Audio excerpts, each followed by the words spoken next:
Hello and welcome to One Man's Collection. My name is Brett. Today we're looking at the Ferrari Collection Magazine number 32, the Ferrari 250 GT Berlinetta short wheelbase, I believe it's called.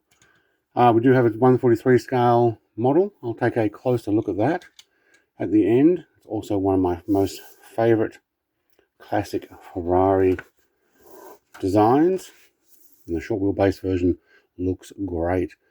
So inside this issue, we have a look at the single seaters, the 312B3, the 250 GT SWB from 1959. Competition models is the 512TR, 512M, and the poster is of the same GT short wheelbase. True Ferrari legend. Yes, I think also from what I've heard on auction sites and stuff, it's one of the most expensive. So having a model, great. Only one, never. All right, looking at the single seaters, final Boxer challenge. The first Ferrari 312 competitive enough to have a chance of winning the F1 World Championship. The B3 made its debut in Spain in 1973 and was a final single seater from Maranello to feature a Boxer engine. Have shown off a couple of those recently in the was it the T2 or the B2 version? So the 312 first model ones. Finally adopting a snorkel inlet. It's the one over the top. So it has a 12-cylinder rear Boxer motor of 3 litres, so 2.991 1.8 cc. 485 brake horsepower, or 495 at 12,600 in 1974. It's a fiberglass body, single seater. Maximum speed unknown, and a period of production 1972 to 74, 3+1 prototype. It's amazing that they actually use them over multiple years too.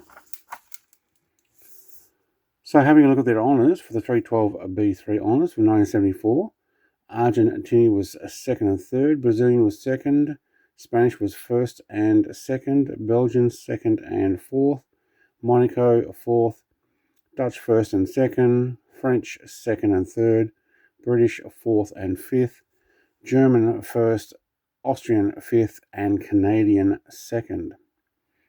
Fairly successful year. I'll have a move on. If you want to have a look at reading all of this, you will need to pause the video. I'm going to keep moving forward. Down to the last race of the season, the final evolution of the 312B3 was completed in the first two races of 75, with 6 of its 9 points secured by Regazzoni, pictured above. All right, into the 250 GT SWB short wheelbase, officially called the Ferrari 250 GT Berlinetta Composizione. This model was better known to its fan as the SWB short wheelbase. The Pininfarina bodywork had a fastback layout with a truncated tail, and the car became an immediate hit with amateur racers. It does look nice.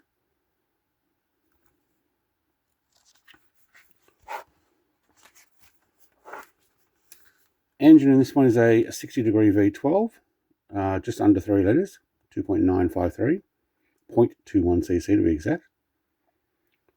Fuel supply 3 Weber 40 DCZ-DCL6 twin choke carburetors, or 6 Weber 38, or 3 Weber 46. It'll be 46 millimeters wide, I'm guessing.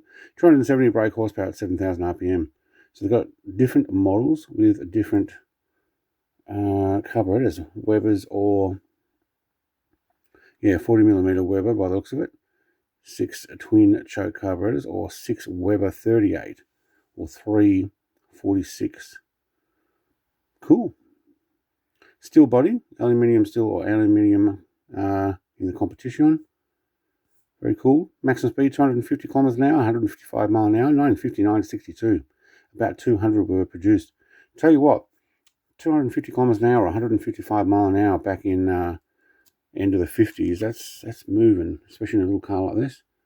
It'll be a lot of fun. Here's the poster, beautiful red one. Ferrari 250 GT SWB.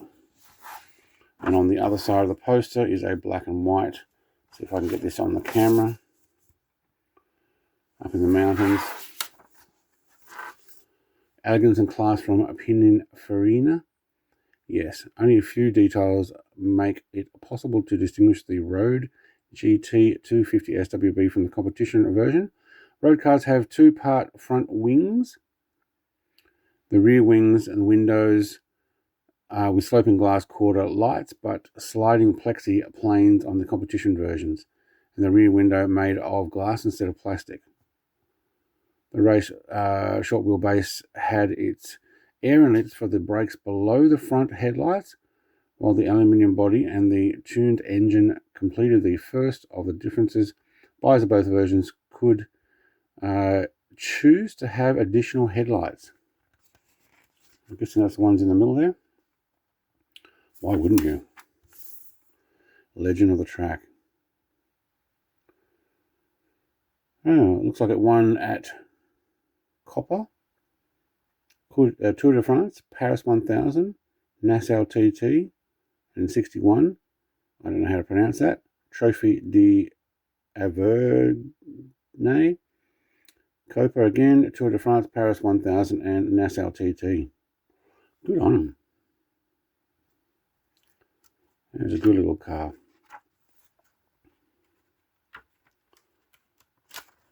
Moving on. Testarossa, birth of the 11. Yeah, evolution. The 512 TR or Testarossa and F512M were two evolutions of Testarossa, one of Ferrari's longest lived models. They embodied a technical evolution aimed at increasing performance while reducing polluting emissions.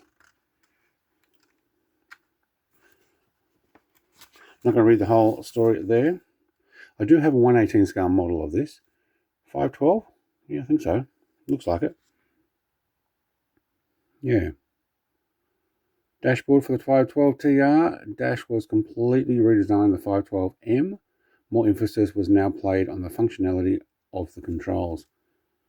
The final incarnation of the Testarossa, the 512M, had the most comfortable seats and the finest interior. Racing seats were also available. It's the one with the glass lights. I don't know if mine has that. Maybe I've got the earlier Testarossa. Yeah. Engine is a 12-cylinder boxer. 4.943 cc, so essentially a 5 litre if you round that up. 412 to 440 brake horsepower. I like how they got two ranges there. Maximum speed of 315 kilometers an hour or 196 mile an hour from the F512M version, and they're made between 94 and 96. Very nice. Next one is the 512BB model. Love these. Love those. For years back. And a poster in that one as well. So I'll have that on the magazine number 33. Let's move on to the diecast car and have a closer look. Let's bring this in on this camera here. So the short wheelbase, love it in a blue. I like how the silver's around the windows. I do think these models are well done. You can see my wood coloured steering wheel in there and the dash is in there. Ferrari written on the back. Get this a little bit further out. Our silver cap, 4 pipes, no license plate on this particular model. Window is open on the driver's side. We have one mirror. See if I can get that in focus. We also have knock-on spoked wheels. Let's have a closer look inside. You can see the dash all the way across. 143 scale car. This is actually really well done like that. So you can keep that in focus. Moving around to the front. Looks like I've got a bit of a piece of fluff on there. Chrome around the front there. We do have the driving lights in this one as well. Ferrari badge there. Air intake is just painted, but it does have silver around it as well.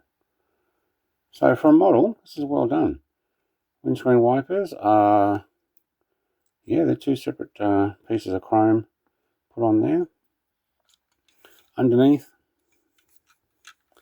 just the chrome tips on the back, but we do have some sort of formed shape of the engine, gearbox, diff, and I'm guessing the mufflers go around the side. Yeah, they do. Keeping this low profile form as possible. So Ferrari 250 GT Berlinetta SWB, written on 143 and made in China. Well done. I like these. That's actually a really good model in these Ferrari magazine. You can't actually get this anymore unless you find them on the shelf at some discount store that may still have secondhand stuff, which I have actually seen some and purchased the extras, the ones I like. Thanks for watching. Like, comment, subscribe. Have a great day. We'll be back with Magazine 32 next week. Cheers.